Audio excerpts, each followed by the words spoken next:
வேலை செய்யும் இடத்தில் ரொம்ப நல்லவராக இருப்பதில் உள்ள 5 ஆபத்துக்கள் என்னென்னு இந்த பதிவுல பார்க்கலாம். வேலை செய்யும் இடத்தில் நல்லவராக இருப்பது நல்லதுன்னு நினைக்கிறீங்களா? அது சில சமயங்களில் ஆபத்தாகவும் முடியலாம்.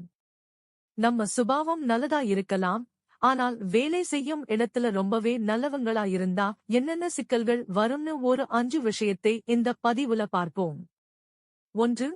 நீங்க எப்பவுமே நல்லவனு பெயர் எடுத்தா எல்லோரும் உங்ககிட்டதான் வந்து வேலைகளை கொடுப்பாங்க. அவர் நல்லவரு, மறக்க மாட்டாருன்னு சொல்லி உங்களோட தலையில பாரத்தை கட்டிடுவாங்க.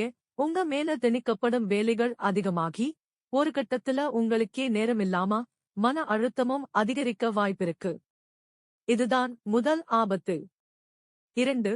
நீங்க யாருக்கும் நோ சொல்ல மாட்டீங்க. உதவி கேட்டு யார் வந்தாலும் சரி, உங்களால முடியுதோ இல்லையோ சரின்னு சொல்லிடுவீங்க. இதனால உங்க தனிப்பட்ட வேலைகள் பாதிக்கப்படும்.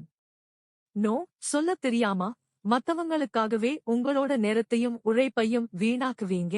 இது ரொம்பவே கவனிக்க வேண்டிய ஒரு விஷயம். 3. நீங்க ரொம்பவே நல்லவரா இருக்கிறதுனால மத்தவங்க உங்களோட நல்ல குணத்தை பயன்படுத்திக்கவும் வாய்ப்பிருக்கு. நீங்க ஒரு விஷயத்துல மறுக்க மாட்டீங்கன்னு தெரிஞ்சா உங்களோட சம்மதமில்லாமலே சில முடிவுகளை எடுத்து உங்க மேல பழி போடவும் தயங்க மாட்டாங்க. 4. உங்க நல்ல குணம் உங்க வளர்ச்சிக்கு தடையா அமையலாம்.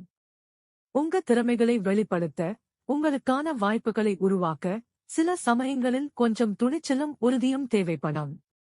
அவர் எதுக்கும் சண்டை போட மாட்டாரு, அமைதியானவருன்னு உங்க மேல ஒரு இமேஜ் வந்துடுச்சுனா உங்களோட கருத்துக்களுக்கு மதிப்பிருக்காது. உங்களுக்கு வரவேண்டிய பதவி உயர்வுகளும் தாமதமாகலாம். 5. கடைசியா, நீங்க எப்பவுமே எல்லோருக்கும் நல்லவராக இருக்கணும்னு நினைக்கும்போது உங்களுக்கான சுயமரியாதை குறைய வாய்ப்பிருக்கு. மத்தவங்க என்ன நினைப்பாங்கன்னு யோசிச்சு உங்களுக்கான நியாயமான உரிமைகளை கூட விட்டுக் கொடுத்துடுவீங்க. ஒரு கட்டத்துல உங்களுக்கே உங்க மேல மதிப்பு குறைஞ்ச மாதிரி ஒரு உணர்வு வரலாம். நல்லவரா இருப்பது நல்லதுதான், ஆனால் அது எதுவரைக்கும் இருக்கணும்னு ஒரு எல்லை கோடு போட்டுக்கணும். இல்லனா ஆபத்துக்கள் சூழ்ந்து கொள்ளும். பணிபுரியும் இடத்தில் புத்திசாலித்தனமாவும் சமயோசிதமாவும் நடந்து கொண்டால் மட்டுமே நிம்மதியா வேலை செய்ய முடியும்.